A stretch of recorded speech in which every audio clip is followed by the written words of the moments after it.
স্ক্রিনে দেখতে পাচ্ছেন আমাদের ডক্টর ফেসিয়াল হেয়ার রিমুভাল করছেন। সুপ্রদর্শক, রাজা আহমেদ সবাইকে স্বাগত জানাচ্ছি। তো অনেকের ফেসে চুল গজায়, মহিলা বাট পুরুষের মতন দাড়ি চুল গজায়। তো এই প্রবলেমটা থেকে কিভাবে বের হয়ে আসতে পারেন অনেকে প্রশ্ন করেন। এটা কিন্তু লেজার ট্রিটমেন্টের মাধ্যমে আপনি দূর করে ফেলতে পারবেন। ফেসিয়াল হেয়ার রিমুভাল বলা হয়, যেটা লেজার ট্রিটমেন্টের মাধ্যমে হয়ে থাকে। 4 থেকে 5টা সেশন, অনেক সময় 6টা সেশন নিতে হয়। এই প্রতি 28 দিন পর পর একটা করে সেশন নিতে হয়। 28 দিন পর পর সেশন নিলে এবং ডক্টর কিছু গাইডলাইন্স আপনাকে দিবে, তাহলে কিন্তু আপনার এই ফেসের হেয়ার থেকে আপনি মুক্তি পাবেন। স্ক্রিনে দেখতে পাচ্ছেন আমার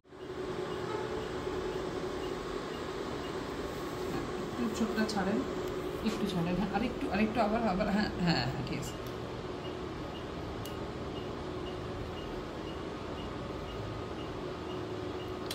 ধরে